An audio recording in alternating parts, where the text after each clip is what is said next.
আসসালামু আলাইকুম। আজকে আমরা দেখব গ্রিডের সাহায্যে একটা গুণ।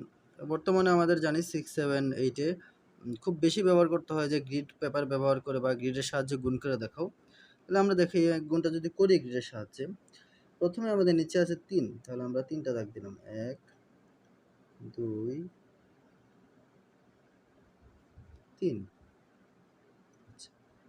তাহলে এই পাশে কত আছে? ২, তাহলে আমরা ২ টা দাগ দিই। এই পাশে আছে ৫, ৫ টা দাগ দিই। ১, ২, ৩, ৪, ৫।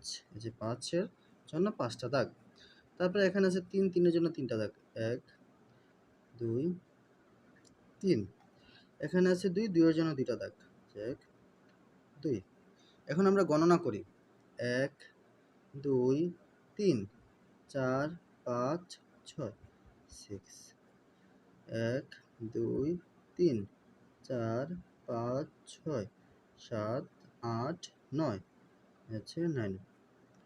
১, ২, ৩, ৪, ৫, ৬, ৭, ৮, ৯, ১০, ১১, ১২, ১৩, ১৪, ১৫। এটা হচ্ছে ১৫। আমরা গ্রিডের সাহায্যে যদি গুণ করি তাহলে খুব সহজে পেয়ে গেলাম ১৫, 9, 6 অর্থাৎ ১৫৯৬। এটা হচ্ছে নির্ণয় গ্রিডের সাহায্যে গুণ।